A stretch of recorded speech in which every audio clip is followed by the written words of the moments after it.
All right, very good afternoon to all of you. Good evening, should I say. I would like to know if I'm audible loud and clear.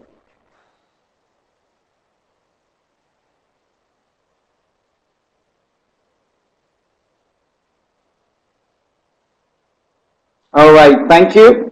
And I'm just going to move a couple of slides here and there just to validate if the slide movements and the change of slides is visible at your end. So help me on that side also.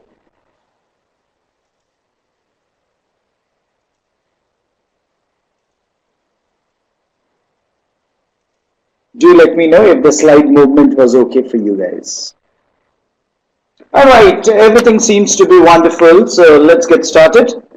And today's topic of our discussion is going to be about scaling agile, and I'm also going to introduce to you something called as SAFE, which is called as Scaled Agile Framework. So we are going to talk about two topics today. The topics are pretty heavy, and a lot of discussions may come up as we move forward. So my recommendation is that if you have questions, do hold on to your questions and I will answer your questions later on in the session as we come to a closure. We'll keep a little bit of a time frame available for Q&A as we go forward. So that's where it is. So let's kick on and get started with this webinar. So right now what our discussion is, we are going to talk about two areas. One is how to scale up Agile using the normal Scrum framework. You know, when you have the Agile Scrum, how to use the normal Agile Scrum and you scale up the entire concept and how do you take it forward. And the second concept that we are going to divide and dive into is understanding SAFE, which is called a Scaled Agile Framework. So those are two areas that we are going to be discussing as we go forward into this particular discussion. So our area of discussion is going to be scaling Agile using normal Scrum framework and understanding SAFE. So let's get on. And we'll start exploring the starting point is going to be using the normal Scrum framework. So we'll get on this. You know, the basic question that I want you to ask is, distributed Agile, does it really work?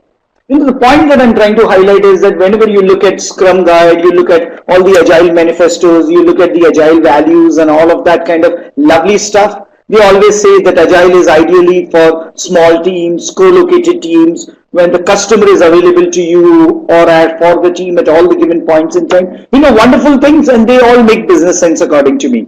But the point is that we live in a real world. And the real world is, it's all about not of small teams, but big teams where there are more than 9-10 people available, globally distributed teams where part of the team would be sitting in Bombay, the part of the team would be in Hyderabad, the part of the team may be in Pune, and some part of the team may be working out of US or Europe, whatever the area may be. We work with large projects, and more importantly, the real customer is never with us or is never with the team. So that is the reality of life. So does really the distributed Agile work in this kind of an environment? Will it make business sense for organizations to go and scale up Agile with the current framework of Scrum? And if so, what are the tools? What are the challenges? How it can be done? What can be done? And that is something that I'm going to be focusing on during this particular session as we move forward. So going on, you know, there is a food for thought that I've put in, and the point that I'm asking is, the question isn't whether Agile can be applied to distributed projects or not. But the bigger question is, can distributed projects afford not to adopt Agile practices? You know, the question has moved, the goalpost has moved, the world has moved, the thought processes have moved, that Agile can Agile be applied to larger teams or distributed environment? I would rather put the question is, can the larger teams, can the distributed environment not adopt Agile and still survive in the world that we are living, in the competitive world that we are living? And that's basically the question that I'm trying to answer as a part of our discussions as we move forward kind of a stuff. So that's going to be quite interesting as we move on. You know, scaling Agile and what does it really mean? What we are trying to say is, there are two types of scaling up of Agile. One is multiple Scrum teams working on the same project in one location. You know, you all are in the same location, there are multiple teams, the project is very large. Now, how do we really work with that? Or we can say there is a different scenario where multiple teams are working on the same project, but the teams are differently located. They're geographically located, they are geographically distant, or there is a time zone difference that is coming in. These are the two things that you and I need to really think about when we talk of scaling up of Agile, and which is that we are adopting, or which is that is there in the market. And to be honest, the reality of life is that both of these situations are currently existing in the market, and they have to be dealt differently. When you have all the team members, X amount of team members, all working on the same project in the same location, then your life is going to be very different. But if your team members are distributed geographically, they are distributed by time zones, something like Europe and India kind of a stuff. The team is one, we all are working on the same project, but we are geographically distributed, then life is going to be very different. And we are going to talk as we move forward on this particular environment, on this particular element indeed.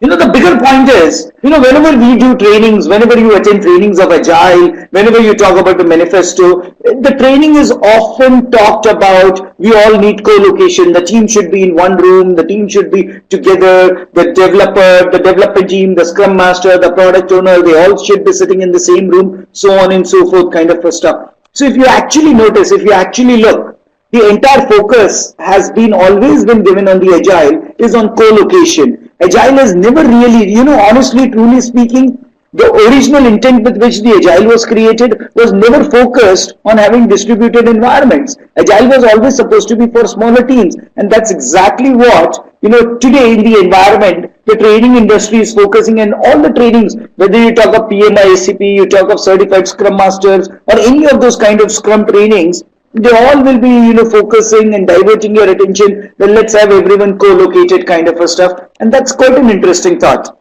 And one very interesting point that I have observed during my entire career of doing Agile and, scaling up of Agile and other things, you find really there are very good Scrum Masters available in the industry. And I should be very honest that the Scrum Masters are quite effective in a co-located environment. When everyone is together kind of a stuff, then these Scrum Masters are very, very effective. But the same Scrum Master, I find him or her struggling when they are really working for distributed teams or teams which are spread across multiple zones, multiple time zones and multiple locations, or having multiple teams. You really have a good amount and decent amount of challenge as you move forward kind of a stuff there.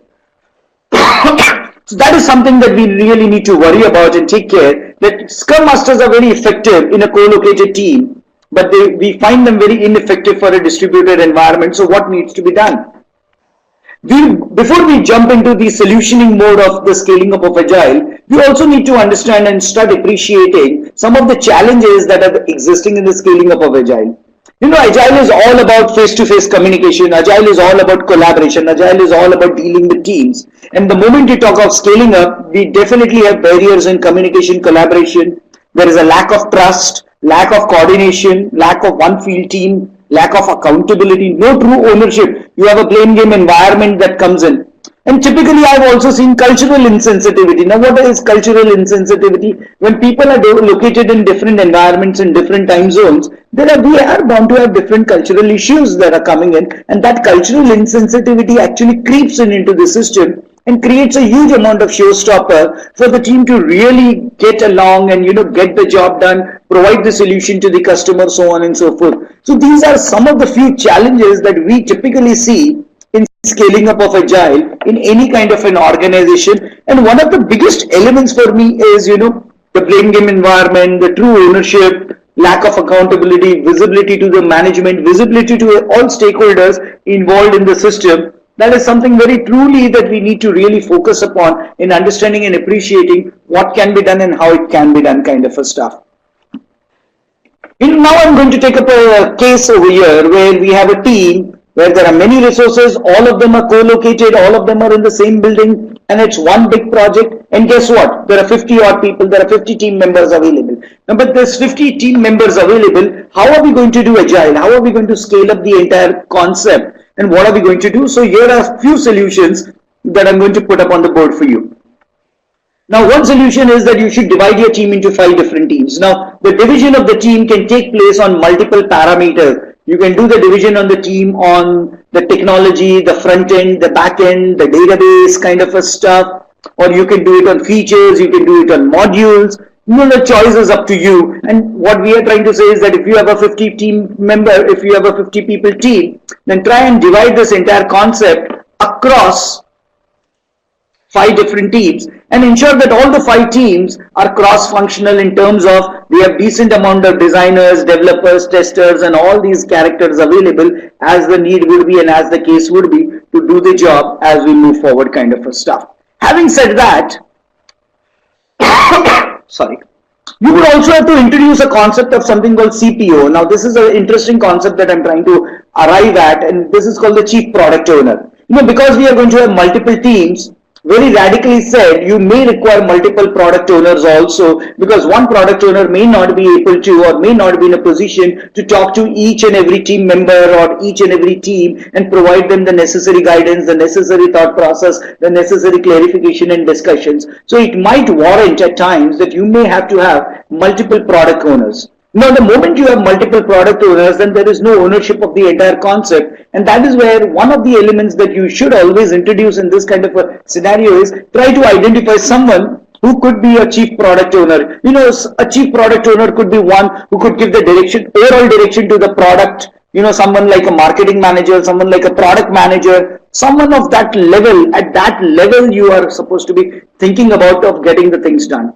Now, what we are also trying to highlight is that depending on the kind of application you have, depending on the kind of modules and the way you have structured your team or you have broken up your team, sometimes the module may be too complex or you are writing the nucleus or the core of the system. You may require a dedicated product owner. Like, for example, you see in the slide, someone for like Team C, we have a dedicated product owner. But when you look at Team D or Team E, we have a shared product owner that is actually coming in and trying to get the job done. Now, this can be possible and feasible provided your team is small or your applications are quite like-minded kind of a stuff, or there is no major complexity in the system. Then it may be possible for you to have one product owner manage 2 teams. Now, I would sincerely suggest that you should not go beyond one product owner managing more than 2 teams, because there is also a bandwidth issue, there is also a knowledge base, there is also a domain knowledge that is important, and there is a timeline issue that one really needs to talk about. So good concept would be 1:2 kind of a ratio. But whenever you find that your applications are very structured, your applications are very complex, and a lot of things need to be done, you may require to have a dedicated product owner in this kind of a stuff. Moving on. Now, during your sprint, whenever you have a multiple Scrum concept available, multiple teams available, one of the elements that has been proposed in the market is that you should be doing something called a Scrum of Scrums. Basically, what it means is that one of the persons from the Scrum team, each Scrum team, would come together and do a meeting. It is very similar to something that you and I do, like a daily Scrum or a daily stand-up, as what we may call. Now, whether this meeting should be daily or 2-3 times a week, that actually depends upon the amount of coordination required, the amount of dependency that you have, the amount of issue management that you have, the amount of problems that you are having across teams or within the teams. Now, that should actually identify whether the Scrum of Scrum should actually be done daily or it should be done twice a week or thrice a week, as the case may be. There is no golden rule or there is no set rule per se which will identify whether we should do it daily or we should do it twice a week kind of a stuff. The choice is completely on the organization and choice is completely on the team. Now, there will be a definite question, who is that person who should be representing the team? Normally, we recommend that the Scrum Master of each team could be an ideal candidate, could be an ideal guy who could be coming in and joining in the Scrum of Scrum and helping the other Scrum Masters understand what his or her team is doing and how are they working it out. Some of the data is coming in future as we go forward. Now, Scrum of Scrum, normally, as I said, the Scrum of Scrum, if you're going to do it, then it should happen after your daily Scrum within your own team. The reason behind is that the Scrum Master who is going to be representing this particular team in front of the other parts of the organization or other teams, he or she should have a complete update of what's happening within the team, within his or her team. So ideally, this particular meeting, that is a Scrum of Scrum, should typically happen post the daily Scrum meetings that one would typically have in the organization. Do it after that particular stuff. The agenda remains more or less same as the daily Scrum, but rather than an individual, now we are talking as a team. And basically, there are 4 questions that we would typically go on. What is your team done since last we met? So it's something like, what did I do yesterday? What will your team do before we meet again? Like, for example, what am I planning to do today or tomorrow? And is there anything slowing down your team? Basically, again, when you look at the daily scrum, we are talking if there are any impediments, if there are any issues or showstoppers that we have. And the last point is very interesting. Are you about to put something in the another team's way? Are you going to make a release? Are you going to make a change in a particular code that someone else is going to use, and that may disturb the other person's code? Now that is something that is very important to get identified, and this is where really the dependency management, the coordination issues would typically come out and come about getting the job done kind of a stuff. So this is one area that we normally recommend, that whenever you have multiple Scrum teams all located in one location, then this is a very idealistic way of ensuring that the dependency management, the coordination management, the issue management across teams can be resolved and can be handled using this concept called Scrum of Scrum. Moving on. Now, I have also seen that when there are too many Scrum Masters, everyone thinks of him or herself kind of a stuff. Now, there could be chances that because there are too many Scrum Masters, each Scrum Master is associated with a particular team kind of a stuff, and there could be some major coordination issues. You may require to have a Scrum Master, or should I use the word Chief Scrum Master kind of a stuff, and that is something that could be done over here. Now, basically, the idea of the Chief Scrum Master is to ensure that the Scrum of Scrum goes well, the coordination issues are been managed, dependency management has been recognized, and those kind of elements is supposed to be identified and done kind of a stuff. Now, I'm going to take a very interesting case here. Let's consider that we have two teams, Team A and Team B. And let's also assume that Team A has a different product owner, Team B has a different product owner. The Team A has a backlog item or product backlog item which is on the top priority, whereas that particular product backlog item has a dependency with the Team B. And the dependency on the Team B's product backlog is that particular product backlog item on Team B is very low on the priority. And that is what you typically see here, that on Team 1, the product backlog item is on the top priority number 1, whereas on the product backlog of Team B, it is number 14. So if Team A is going to develop this particular solution and give it, the chances are that it will not be able to do an integration testing or not be able to collaborate with Team B and deliver, because for Team B, the item number 14 is very low on the priority and they may not be doing it the way it should be done or in the time frame that we are looking at. So what are we expected to do out here? How do we resolve these kind of problems? How do we synchronize things? And there are a few solutions that I'm going to put up for you. Point number 1 is identify the dependency before the sprint commitment has been made. If you're going to not identify this before the sprint commitment is made, then you have actually landed up yourself into major problem as you go forward. Once you have done that, the second point, now there are multiple solutions, you could have chosen one of them. Now, point number 1 is that the product owner A reduces the priority of backlog item number 1 and brings it on the same priority as backlog number 14 kind of a stuff, so that they both can go hand in hand. Again, considering the velocity and other elements, they both might get done in a similar kind of a sprint across two different teams. So that could be one option that you and I could look at. The second option could be the Team B or the product owner of Team B increases the priority of 14 and brings it at the top, so that there is a coordination with 1 and 14. So Team A and Team B can work together. The other option could be the Team A shifts 14 to Team A's product backlog. So you take the backlog item number 14 where you have a dependency and you take the ownership of developing it. So you do not have a dependency and you do not have to follow up and deal with people, so that you can manage it all yourself, and then you can design and decide how you really want to move it forward, you move it backward. Your prioritization is all in your hands and there is less or zero kind of a dependency. The fourth and the last option could be the Team A could be developing some kind of a mock objects. So whenever 14 is not available, Team A will develop item number 1 and also develop some mock items in place of item number 14, which was there as a part of the product backlog item of Team B, and then do the testing. But there is a problem in this approach, because once you do the testing and as and when the item number 14 is available in the Team B's product backlog and they have developed it, there will have to be a retesting done. So basically what it means is that if you choose the option number 14, it is going to cost you more than required.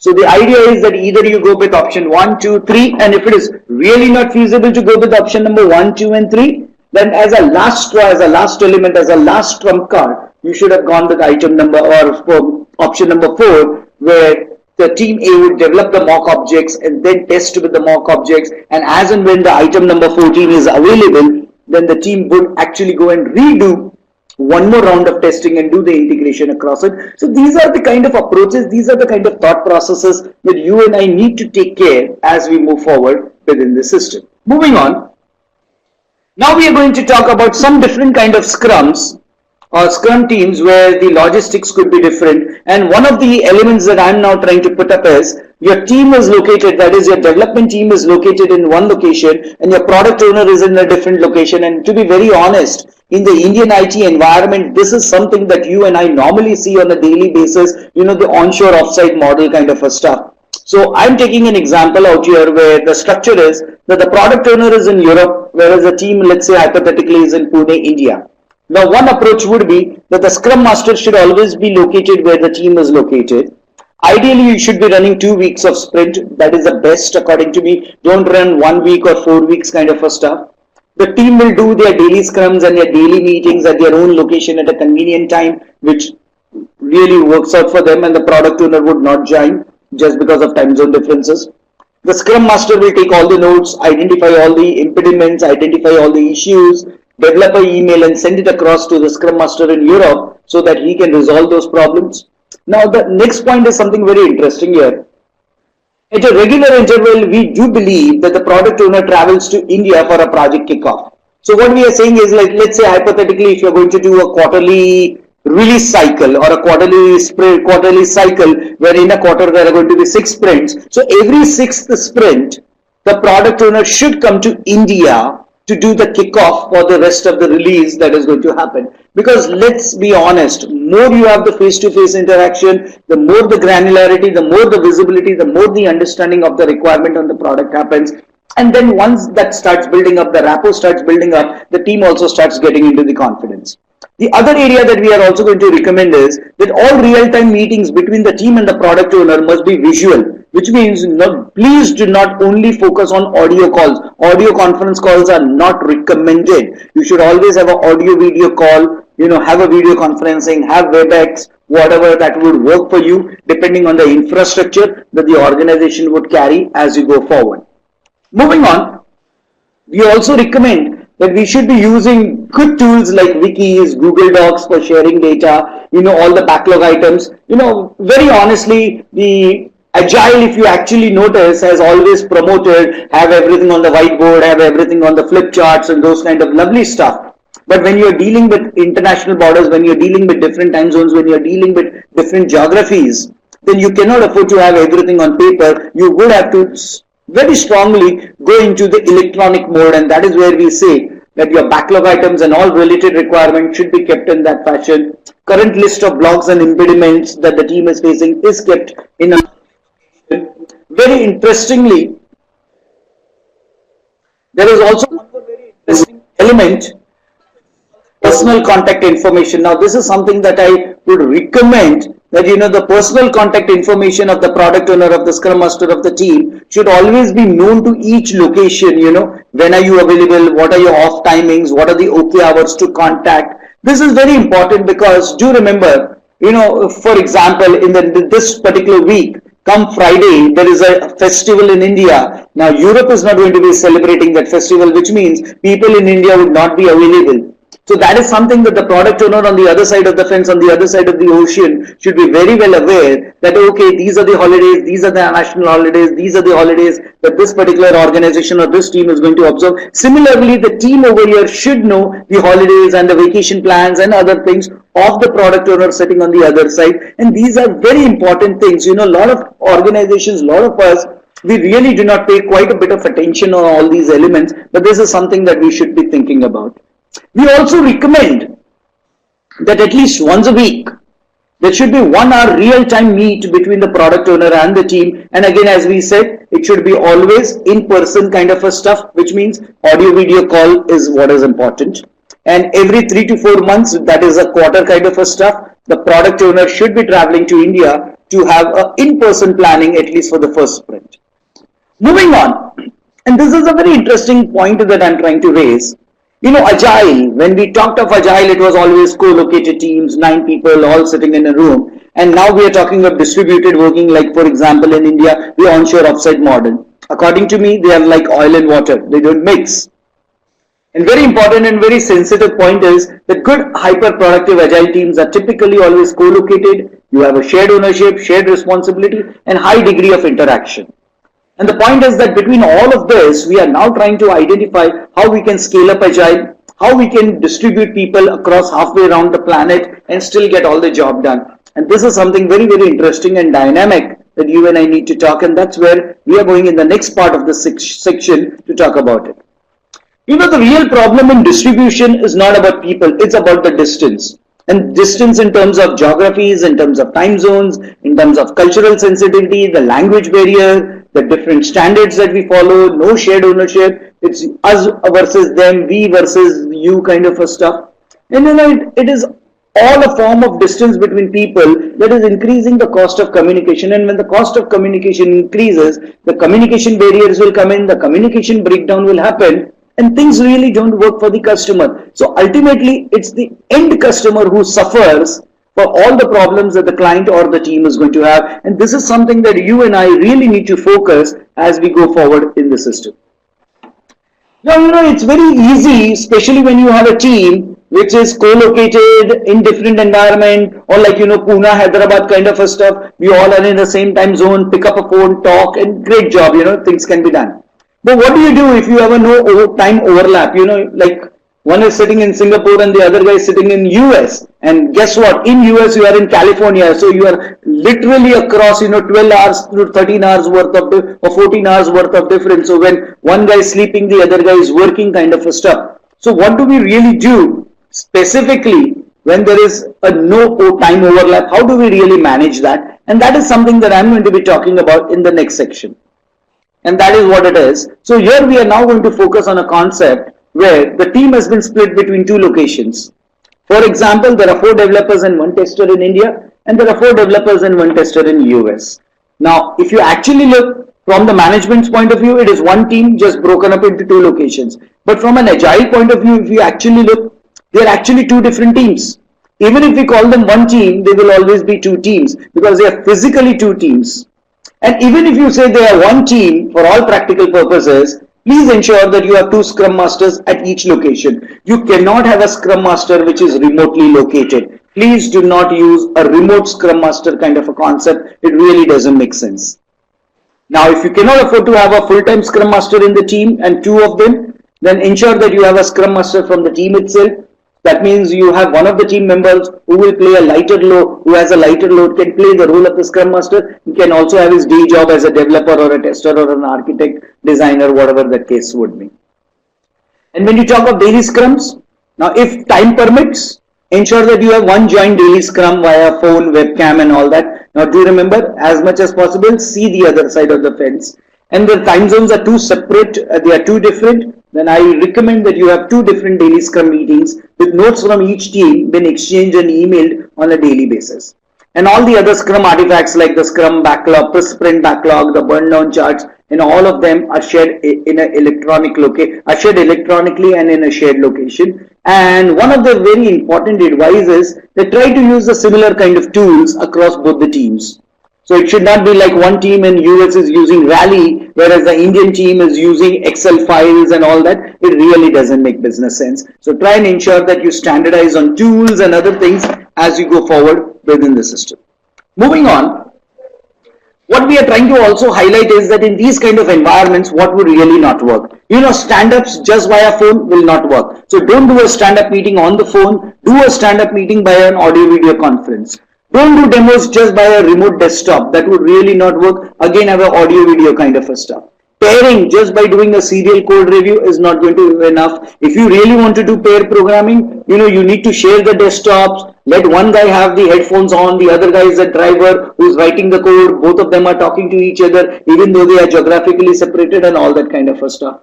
And do remember, distribution doesn't mean that the coding is done on-site and the testing will be done offshore kind of a stuff. These kind of elements would really not add value into the system that you and I are talking.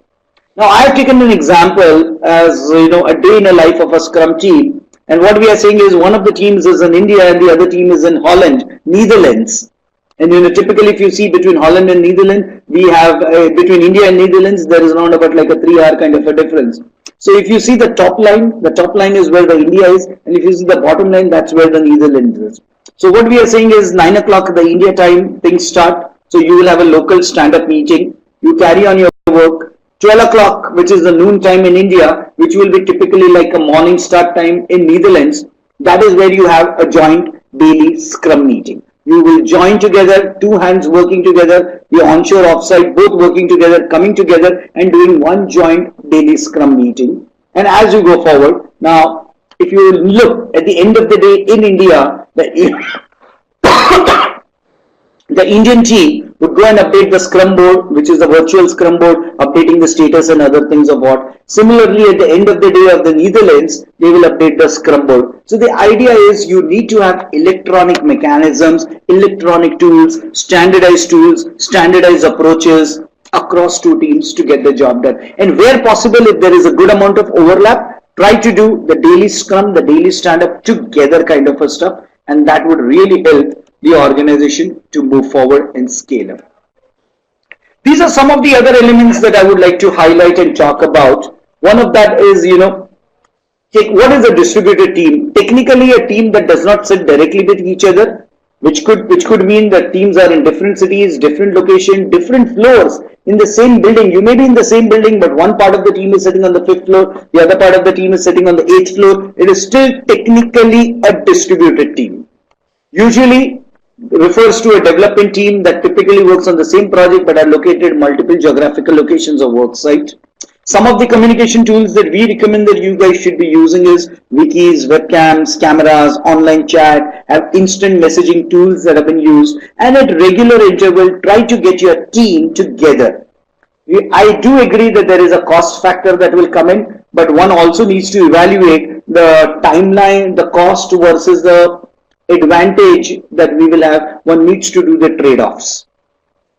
These are some of the recommendations that we have for dispersed teams. And one is, if you look at the second one, invest in tools that provide for shared environment, establish known hours, establish a shared team vocabulary. So the lingo, the terminology that we use in India is a similar kind of a terminology used at the other location. Rotate team members. Now, rotate team members is a very interesting concept. What we are trying to say is that given, every release, now if I consider quarterly as a release cycle, we may have 6 sprints. So every quarter, try to rotate people, get one person or two people from the on-site, let them come to offshore, work for a quarter. Similarly, in the next quarter, send an offshore guy on-site working. Now, this really helps you to build relationships. This really helps you to build culture within the team.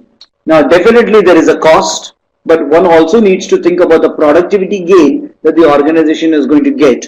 Now, that's where we say you need to plan to experiment.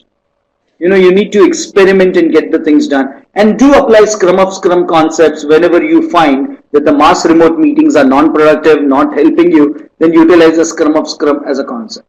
So what are we trying to highlight? We are trying to highlight that what does really work. Rapid access to high impact communication methods, that is something that you should be investing in. That is something that you should be thinking about. The whole team coming together at regular intervals, in person, and always by audio video conferencing. Close collaboration between team members and a shared understanding of the vision, shared understanding of the requirements, shared understanding of the things that we are expected to do as a part of the team. So that is something that we need to really focus on now. Now these are some of the tools that you could be using, use cameras, use like writing pens where you write on one side, it starts getting reflected on the other side. These are all communication tools available in the market, but no doubt there is a cost to it, and you and I need to think on that front. Now, these are some of the tips to implement on a distributed Scrum team. Like, for example, have virtual Scrum boards, which means electronic Scrum boards. Nothing is on paper, nothing is on the walls, everything is electronically maintained. So, whenever we make a change, the other side can see it, and whenever the other side makes a change, we are able to appreciate and understand the difference.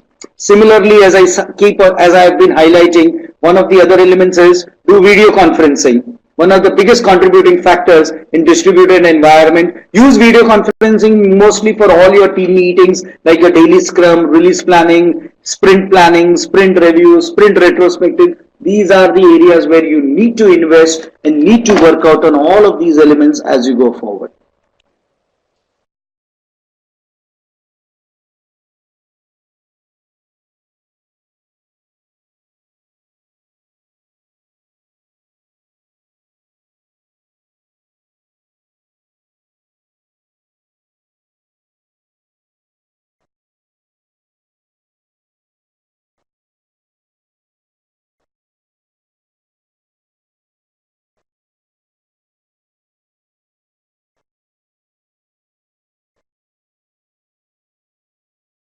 When you do planning, now do remember team structure, cross-functional teams at all locations. So each location is equally equipped by all members who have cross-functional skills. Scrum Master for each location, and Scrum Master should be doing daily Scrum of Scrum or Scrum of Scrum of Scrums kind of a stuff.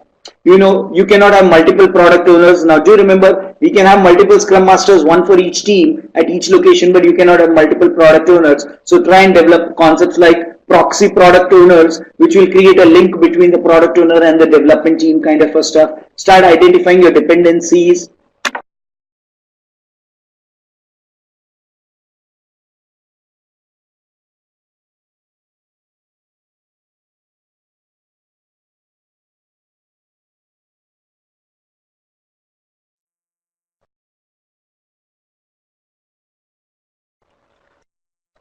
Are you able to hear me? Hello? Are you able to hear me? Alright. So I'm getting the message that people are able to hear me, so I can go ahead. So you could have also created new distributed Scrum teams for documentation, for integration, for validation and those kind of things. So those are some of the elements that you could have thought about as you go forward. Moving on.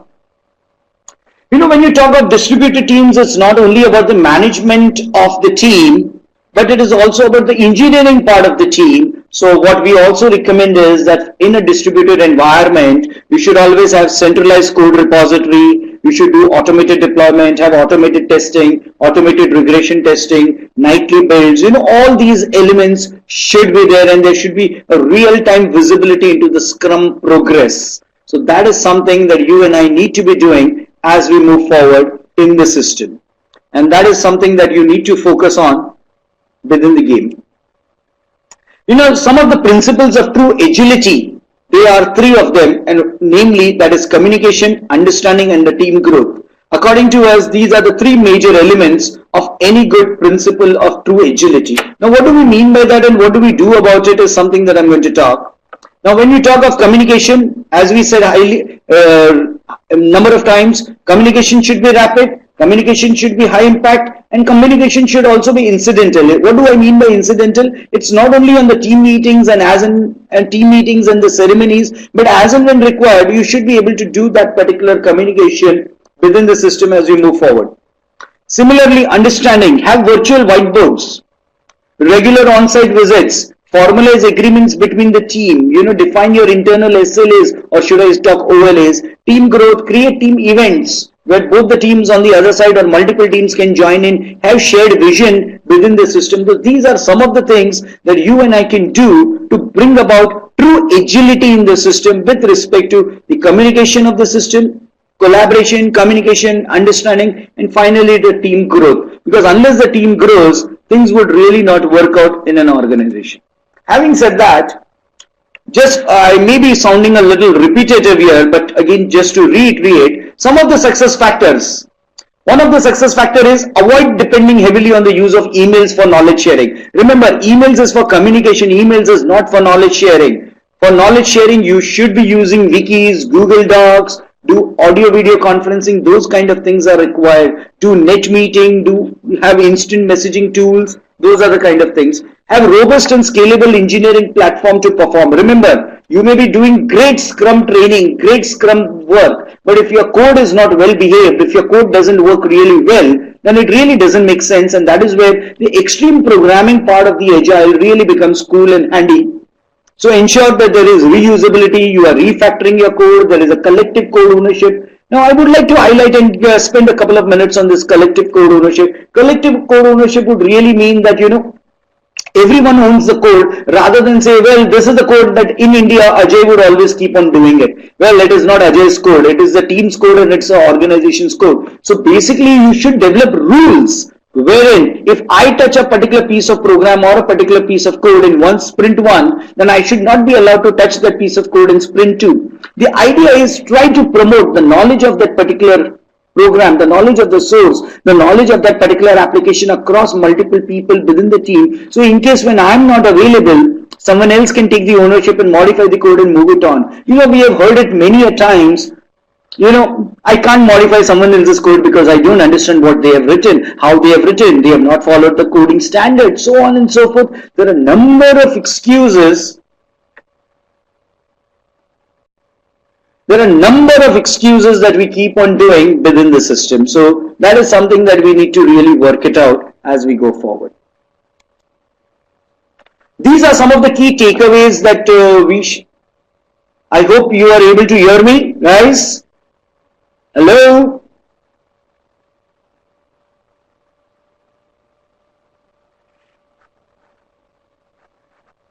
Hello? Hello?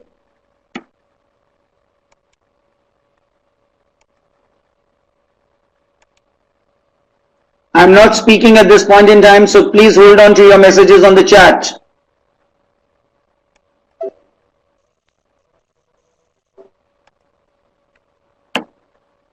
All right, let's get in. Technology also has its own set of troubles. Now, one of the key takeaways from me is that have consistent messaging that everyone belongs to one team. It is not we versus them. It's not India versus US. It's not Pune versus Hyderabad. No, we cannot afford to have that amount of disturbance or that amount of distraction within the system. One of the very important messages for the management is you would have to invest in communication and you would have to invest in travel. Now, one of the challenges that I've always seen in my career is that whenever you have people who are on phone or you are doing an audio call, you are doing a conference call, people are on the phone, there are a few of them in the room, we always tend to speak to people that is there in the room and we conveniently forget people who are on the phone. So it's always important to remember that in a distributed environment, that is why we recommend don't do an audio call, do an audio video call. Remember, not everyone is always in the room. Transparency and feedbacks are very, very critical. And I would say, I would like to use the last bullet point which says leverage the distance. What I mean by leverage the distance is, distance can be a great tool because of the distance, you can actually ensure that you're able to work literally 16 to 18 hours a day because by the time you get your work done, the other team starts getting the work done. So the client would be really getting the double engine force to get the job done. Leverage the distance. Use the concept like follow the sun kind of a model. I've seen this working in organizations where they use the follow the sun kind of a model where there is a development team sitting in Australia, there is a development team sitting in India, and there is a development team sitting in US, and they use the follow the sun model. So the Australia starts, does a handover to India, India does a handover to US, US will do a handover back to Australia, and these synchronizedly work pretty well. So what I'm trying to highlight is you need to leverage the distance as you go forward. Moving on, as a conclusion on this part of the discussion that we would do, I would like to highlight that Agile would actually help you to address the problems that are created by distance rather than making it worse. And it all depends on how you want to address that particular problem. Meaningful communication and collaborations are key factors, and there should be minimum one scrum meeting a day across all the team members, across the geographies. This will help you to improve productivity, reduce the project risk, and enhance the software quality. So that's exactly what I wanted to highlight as a part of this. Some final thoughts on this particular part of the discussion. Do you remember you are the glue that holds the distributed teams together? So that is something very, very important for us. Guys, there is no problem at my end. You will have to check it out at your end if things are going wrong.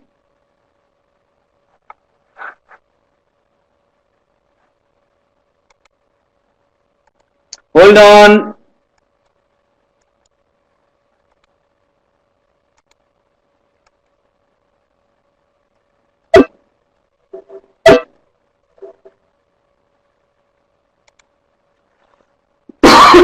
Are you able to hear me?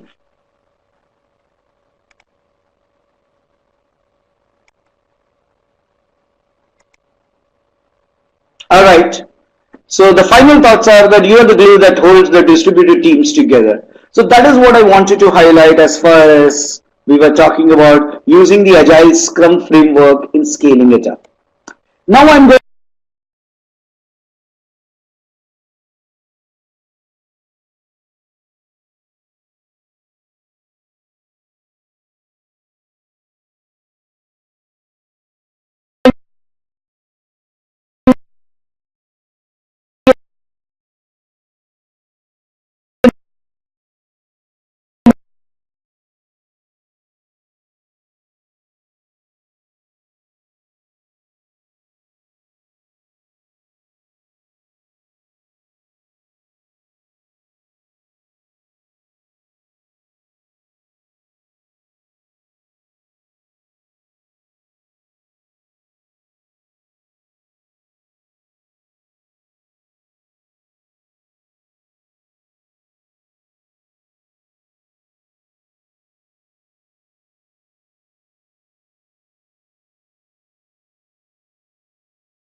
part of the discussion, which is basically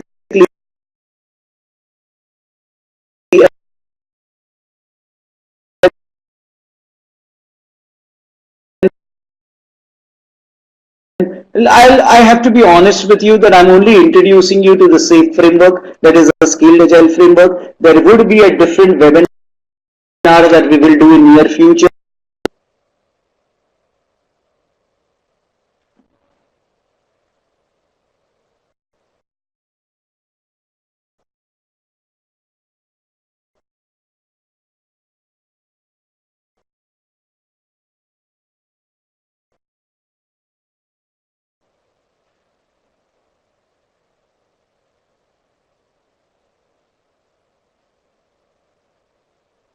Hello? Hello?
Can you hear me?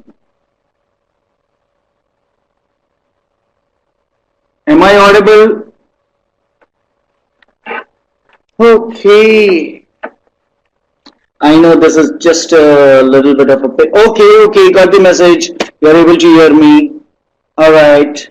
So let's get on this particular stuff. My sincere apology. Maybe a lessons learned over this time that we should also have along with the webinar. We should also try to do an audio call and have an audio speaker phone available. Maybe that's a lessons learned.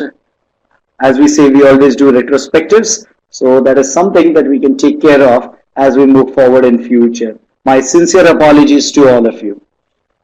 All right. So let's move on. We are going to talk about the foundation of the scaled agile framework. You know, whatever we spoke right now, that was all not given in the, should I say, the basic agile manifesto, the basic agile principles. This all that we spoke about scaling up of agile has all been out of the experience of the industry, our personal experience, the experience of the industry, so on and so forth. But the point is there any kind of a tool available? Is there any kind of a framework available that we could use? And that is what it is. SAFe is a framework that you could have actually utilized to do scaling up of agile. Now do remember, when you talk about SAFe as compared to what we were talking earlier, there is a good amount of difference, because SAFe as a concept not only talks about scaling up, but it talks of scaling up at an organization level, at an enterprise level.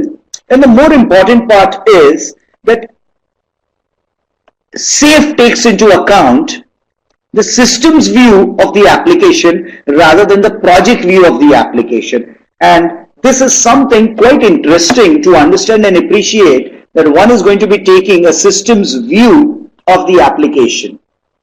Now you can, for more data, more information, you can actually go to this particular website that I have listed it down, scaledagileFramework.com. Now do remember, what is this SAFe all about? Why is this SAFe? Some of the core values of the SAFe is, program execution. So we don't talk at a project level, we are talking at a portfolio level, we are talking at a project level, and ultimately we will also boil down to the project level. We are also talking of alignment across all the team members and all the stakeholders of the system. We are talking of code quality, and SAFe puts a lot of emphasis on how the quality of the code has been developed. And then we are also talking of transparency across the system. This big picture that you are seeing right here, I'll be explaining as we go forward. But do remember, we are only introducing SAFe to you at this point in time. Later on in future sessions, we will have a SAFe as a concept available to do a webinar. Now, this what you are seeing is called the big picture view of the SAFe. And if you actually see this particular stuff, it's divided into three areas. The top portion is a portfolio, where the real top management, the CXOs, the CFOs, the CIOs, the CTOs, the chairmen, the directors, and all that would get involved. If you really see the bottom portion, that is what you and I are so used to, the agile teams and, developing everything on that particular front on 2 weeks, 4 weeks kind of a stuff. And the middle portion that you see is something very interesting, and that is called the program management. So basically SAFe scales your agile management to project management, to portfolio management. So that is basically what we are talking about as we go forward in this system. Having said that, what I would like to highlight is, if you look at the very high level, the SAFe actually says that there would be someone which is called as a program portfolio management. There will be strategic themes in the organization which the organization would like to implement and take it forward kind of a stuff. And all of them would go into a wish list, or, should I say, a portfolio level backlog, where things would get prioritized and things would move based on that particular prioritization. So if you actually look at the very top on the system, you have something which is called as a portfolio backlog. So there will be portfolio backlogs also available at an organization level, and these things would then each of these items in the portfolio backlog is like a major program that the organization would run over a period of months and years kind of a stuff to do implementation. And each of them is then run like an agile release train. Agile release train is a larger concept than just one release of one particular team. Now do remember, SAFe typically says that you should have implemented SAFe in those areas where you have minimum 50 people to a maximum of 125 people. So basically SAFe is trying to advocate the idea that your team size or your number of teams should be round about 5 teams to a maximum of 12 teams, and SAFe would ideally work in those kind of conditions kind of a stuff. Now do remember also at a very high level, SAFe compromises or SAFe takes into account four elements together. It takes into account the Scrum aspect, it takes into account the extreme programming aspect, it takes into account the lean aspect, and it takes into account the Kanban aspect. Now, if you actually notice, the lean and the Kanban are some things that would typically be working at a portfolio level and at a program level. And when I said the SAFe looks from a systems angle, a systems view, you would typically notice in the second area, the middle area, you will typically notice things like Agile release train, there is a systems team, there is a shared resources, there is a DevOps, there is a user experience guy, system architect guy, there is someone called as RTE. RTE stands for release train engineer. Release train engineer is like a chief scrum master who will manage the entire release kind of a stuff. And if you actually go at the bottom, you would typically find the things that we were doing, talk of the agile teams, talk of the product owner, the scrum master, and all of those elements come in. And what you see at the bottom is basically the product backlog is what we are seeing. At the top, you are seeing something called as a program backlog, and right at the top in the portfolio, you see something called as a portfolio backlog. So basically the concept of SAFe is right now to move from the portfolio to the program to a project. So rather than looking at individual teams within Agile, we are saying if the product is very big, if the product is multi-fold, multi-modules, multi-elements, multi-dimensional, a single team may not be able to develop and a single team may not be located in one particular location, and you may have been spread across multiple locations, and that is why this entire concept comes in. We are also talking here about things, and when you talk at the program level, you talk about epics. And when you come down to the Agile team levels, that is the place where you are talking of the user stories. So epics get broken into user stories, and user stories are then prioritized within the entire concept and taken into account. So that is basically what we are trying to talk out here. So basically, SAFe talks at three levels: the team level, the program level, the portfolio level. The portfolio level is more about coordination, integration, release management, architecture, so on and so forth. Whereas at the program level, we really talk about features, what are the kind of features that will go in the release. And at the team level, we are talking of stories, work that you may have to do, or refactoring that you may have to do. So those are some of the elements that you and I will have to talk. I think we are having a constant problem of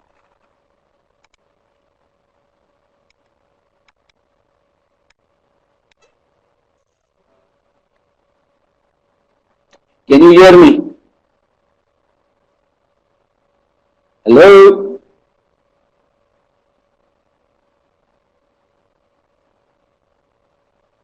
Hello?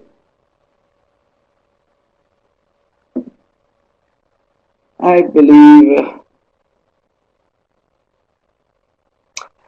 I would strongly recommend, because we are having so much technical issues with the voice quality and other things, I think what we would be required to do is, possibly reschedule this part of the webinar for a later date. Because if the voice quality is going to break, then whatever I'm going to be explaining you, and if you're not going to be able to listen to it or you're not able to hear it out, then I believe it is not advisable for your side and my side also. So I believe we have a few issues on the internet bandwidth and other things. So I believe that we should reschedule this. We have got all your logins and all your IDs available. I believe that we will reschedule this somewhere possibly in the next week and in the evening kind of a stuff, and help you on that particular front so that we can take care of it as we go forward. I hope see, at times you can hear me very clearly and at times you can't hear me clearly. So that is a trouble that I have, because maybe the internet link is dropping off and on kind of a stuff, or the bandwidth is getting troubled or choked up. So that could be a problem, and my sincere apologies on that particular front. What I will do is I will request internally within the organization that we reschedule this part. There are around about 25 slides that I need to talk about on the scaling up of the Agile using the SAFe as a framework. So I believe that we reschedule this part of the portion. When the reschedule will happen, you would receive an email from our side on that particular front, and hopefully by tomorrow or day after, we should be in a position to highlight a particular timeline where we will go back and redo this. And this time what we are going to do is we will ensure that you have a audio conference call concept available where we can speak on the phone and you will be able to hear it out.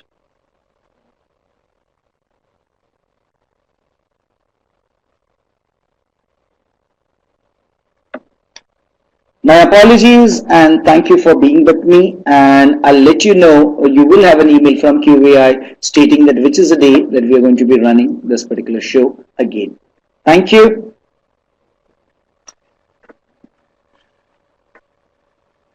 All right. Bye bye. Take care.